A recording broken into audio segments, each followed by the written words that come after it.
So hey guys, welcome to Sunfire Sensei. मैं हूं अंकित और स्वागत करता हूं अपने नए वीडियो में। तो आज है हमारा डे 81 माइनस डेवलपमेंट कोर्स का। और आज हम स्टार्ट करने वाले हैं Node.js को कि Node.js क्या होता है, creating node web server in Node.js along with MongoDB including REST API, each and everything about Node.js। यानी हर एक चीज को हम देखने वाले हैं अपने Node.js का। तो उससे पहले मैं आपको चीजें बताना चाहता हूं कि आपको जावास्क्रिप्ट आना चाहिए। अगर आप डायरेक्ट Node.js देखने आते हो तो अगर Node.js के प्लेलिस्ट पे आते हो तो आपको जावास्क्रिप्ट आना चाहिए। और जावास्क्रिप्ट मैंने पढ़ा रखा है, पीछे आपको प्लेलिस्ट दिख रहा होगा, तो आप उस प्लेलिस्ट को एक्सेस करके लगभग 32 to 33 वीडियो है, आप पूरा जावास्क्रिप्ट को कंप्लीट कर सकते हो। और बात आती है कि एक छोटा सा डिस्क्लाइमर कि हमने चीज को शुरू किया है कि हम हर 1000 सब्सक्राइबर पे हम एक पौधा लगाते हैं। तो 1000 सब्सक्राइबर जैसे हमारा पूरा हुआ था, हमने एक पौधा लगाया था और आप लोगों के साथ शेयर भी किया था अपना एक्सपीरियंस और कैसे लग रहा है। और आप लोगों से भी अनुरोध है कि आप लोग भी ज्यादा ज्यादा पेड़ पौधा लगाइए। और गर्मी का हाल आप देख ही सकते हैं, कितना ज्यादा गर्मी है, ग्लोबल वार्मिंग बढ़ रहा है। तो आप लोग से भी अनुरोध है कि आप अपने इन्वायरमेंट में ज्यादा ज्यादा पेड़ पौधा लगाइए। पेड़ पौधा रहने से लगभग 5 डिग्री सेल्सियस का अंतर दिख जाता है हमें। तो आप लोगों को पता ही होगा 5 डिग्री सेल्सियस कितना मायने रखता है। तो आप लोग से भी अनुरोध है कि आप लोग ज़्यादा ज़्यादा पेड़ पौधा लगाइए अपने इन्वायरमेंट में और इन्वायरमेंट को सेव करिए, हमारी पृथ्वी को सेव करिए।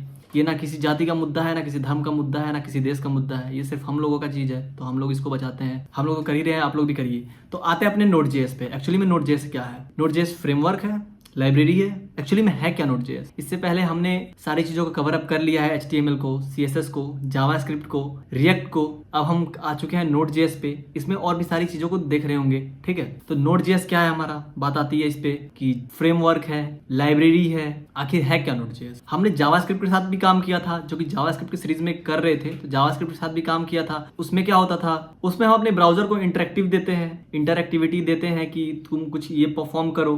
एक्चुअली में हम जावास्क्रिप्ट के कोड को एग्जीक्यूट करते हैं ब्राउजर के अंदर, क्योंकि हर ब्राउजर के पास एक इंजन होता है। कैसे होता है उस पर भी आगे डिस्कस करने वाले हैं। तो क्या हम जावास्क्रिप्ट का जो कोड है वो ब्राउजर से बाहर एग्जीक्यूट कर सकते हैं? कर सकते थे, पहले नहीं कर सकते थे, लेकिन अभी हम कर सकते हैं। कैसे कर सकते हैं वो सारी चीजों को देखेंगे। ब्राउजर के अंदर एक चीज होता है जिसको कहते हैं जावास्क्रिप्ट इंजन। कोई भी आप ब्राउजर डाउनलोड करोगे उसके अंदर आपको एक इनबिल्ट इंजन दिखेगा जो कि जावास्क्रिप्ट के कोड को रन कराता है। तो थोड़े टाइम पहले तक जावास्क्रिप्ट का जो कोड था वो ब्राउजर से बाहर एग्जीक्यूट कराना पॉसिबल ही नहीं था। जो भी कोड होता था वो जावास्क्रिप्ट का जो कोड ब्राउजर के अंदर ही हमें एग्जीक्यूट कराना पड़ता था, जो कि हमारे लिए बहुत मुश्किल का चीज था। अब आप सोचते होगे कि जो इंजन है वो कहां से आएगा? जो जावास्क्रिप्ट का इंजन है, हमने ब्राउजर तो ले लिया, वो इंजन कहां से आएगा? तो जैसे ही आप ब्राउजर डाउनलोड करते हो वैसे ही उसका जो इंजन होता है, जो डिपेंडेंसीज होती हैं वो सारी इंस्टॉल हो जाती हैं।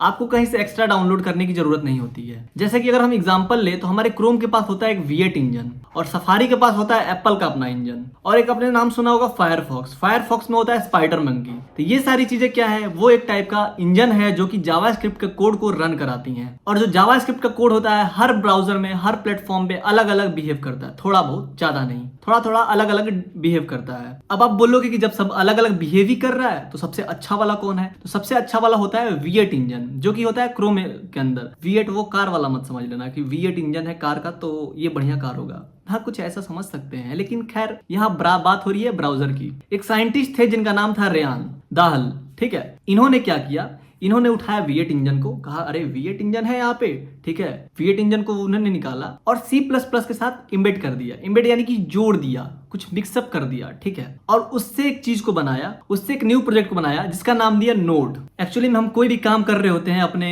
सिस्टम में या कोई भी चीजों पे काम कर रहे हो तो उसको हम एक्चुअली एक टाइप का प्रोजेक्ट कहते हैं। तो उन्होंने एक नया प्रोजेक्ट बनाया जिसका नाम रखा नोड। अब एक्चुअली में ये नोड क्या था? तो नोड क्या करता था, जो भी हमारा V8 इंजन था उसमें क्या हुआ, जो V8 इंजन था उसको निकाला और C++ कोड के साथ मिक्सअप किया और इसको बना दिया कुछ अलग, एक नया नोड बना दिया। तो आप कुछ समझ सकते हो कि जैसे C++ कोड था वो हमारा लोकल सिस्टम में भी चलता था, वैसे ही अगर हम C++ के साथ वो V8 इंजन को ऐड कर दिया तो इससे हम समझ सकते हैं कि जावास्क्रिप्ट का भी जो कोड था वो नॉर्मली हमारे सिस्टम में चलने लगा, ठीक है। अब ठीक है, ये प्रोजेक्ट तो बना दिया, लेकिन इस प्रोजेक्ट का बेनिफिट क्या था हमारे पास? इसका बहुत सारा बेनिफिट था।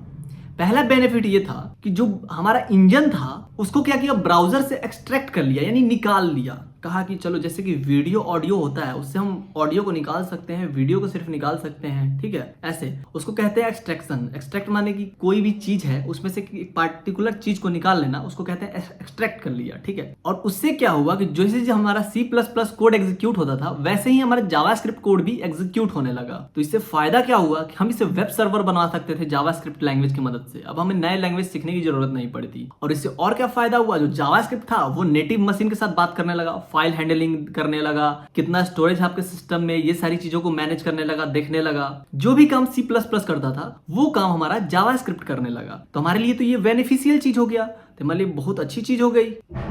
इतनी जो बातें हमने की उससे हमें क्या पता चला कि Node.js क्या है, फ्रेमवर्क है, लाइब्रेरी है। तो हमें इससे पता चला कि Node.js इनमें से दोनों में से कुछ नहीं है। Node.js एक रन टाइम इन्वायरमेंट है जावास्क्रिप्ट का, लैंग्वेज का। जो जावास्क्रिप्ट लैंग्वेज है हमारा, उसका रन टाइम इन्वायरमेंट है। वो क्या किया, V8 इंजन निकाला, C++ के साथ एमिट किया, एक नया प्रोजेक्ट बनाया जिसका नाम रखा नोड। तो ये क्या करने लगा कि जो हमारा जावास्क्रिप्ट का कोड था वो C++ के जैसे कहीं भी रन करा सकता था। तो इससे क्या हुआ कि हमने जो नोड बनाया वो हमारे जावास्क्रिप्ट के कोड को कहीं भी एग्जीक्यूट कर सकता था। अगर जैसे चले हम अपने ब्राउजर में, जैसे आप पीछे देख सकते हो, अगर हम यहाँ इंस्पेक्ट करते हैं तो यहाँ पे हमें ऑप्शन मिलता है कंसोल का। हम थोड़ा इसको बड़ा कर लेते हैं, ठीक है, और थोड़ा और बड़ा कर लेते हैं। इधर हम यहाँ लिखते हैं console.log और उसके बाद लिखते हैं हेलो और फिर एंटर करते हैं तो हमें हेलो मिल रहा है। अगर हम कुछ अर्थमेटिक ऑपरेशन परफॉर्म करें 56 + 65 तो हमें 121 आंसर मिल रहा है। लेकिन यही चीज को मैं क्या करूं, अपने लोकल सिस्टम में आऊं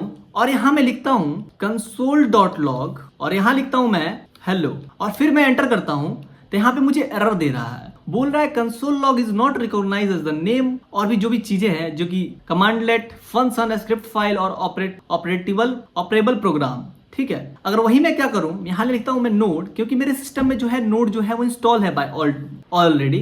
तो मैं नोड लिख के जैसे एंटर करूंगा तो ये नोड के अंदर चला गया। अब मैं उसी लाइन को लिखता हूं कंसोल लॉग हेलो, अब मैं एंटर करूं तो मुझे हेलो मिल रहा है। अगर मैं कोई अर्थमेटिक ऑपरेशन परफॉर्म करूं 35 + 65 और एंटर करूं तो मुझे 100 भी मिल रहा है। अगर मैं कुछ और भी लिखूं कंसोल लॉग सनफायर सेंसे और मैं यहाँ एंटर करूं तो मुझे सनफायर सेंसे भी मिल रहा है। यानी आप यहाँ पे अगर आप Node.js इंस्टॉल किए हो तो आप अपने लोकल सिस्टम में भी सारे जावास्क्रिप्ट के कोड को रन करा सकते हो आसानी से, वो भी ज्यादा टाइम ही नहीं लगेगा। ठीक है, अगर हम आते हैं अपने ब्राउजर में आते हैं और यहाँ पे हम सर्च करते हैं Node.js, तो जो पहला लिंक आता है इसको अगर हम खोलते हैं तो यहाँ पे क्या आ रहा है, Node.js is a free open source cross-platform JavaScript runtime environment that let the developer create server, web app, command line, tool and script. जो बात मैंने आपको बताया वही चीज यहाँ भी ये लिखा हुआ है। ठीक है, तो आप बोलोगे कि Node.js हमें सीखने के लिए हमें क्या आना चाहिए, तो Node.js सीखने के लिए आपको जावास्क्रिप्ट आना ही चाहिए, क्योंकि इसके अंदर जो भी कोड होगी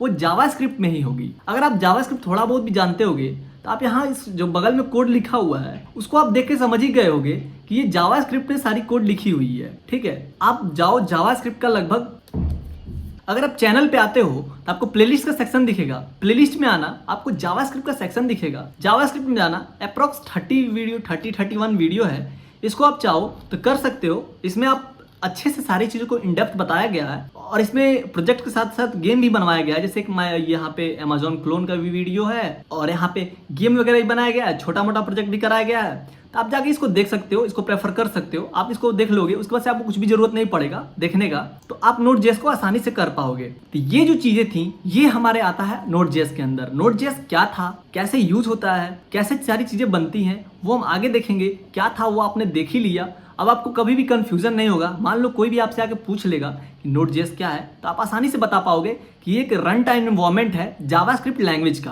तो जैसे जैसे ही हम इस कोर्स में आगे बढ़ रहे होंगे वैसे मैं आप लोगों से आपका CV बनवाऊंगा, यानी कि रिज्यूमे बनवाऊंगा, और जॉब के लिए अप्लाई करना भी मैं सिखाऊंगा कि कैसे आप जो भी चीजें सीखे हो उससे आप इंटर्नशिप ले सकते हो, जॉब ले सकते हो। और अब ये मैटर नहीं करता है कि आप फर्स्ट ईयर में हो, सेकेंड ईयर में हो, थर्ड ईयर में हो, या लास्ट ईयर में हो, या ड्रॉपर हो। ठीक है, आप जॉब के लिए भी अप्लाई कर सकते हो और इंटर्नशिप के लिए भी अप्लाई कर सकते हो। बहुत सारे इंटर्नशिप जो होते हैं वर्क फ्रॉम होम होते हैं, तो आप कॉलेज के साथ साथ इंटर्नशिप भी कर सकते हो। आप फर्स्ट ईयर में हो तो आपको एक्सपीरियंस भी मिलेगा। आप बस चीजों को स्किल्स पे सीखने पे फोकस करो और प्रोजेक्ट्स पे फोकस करो।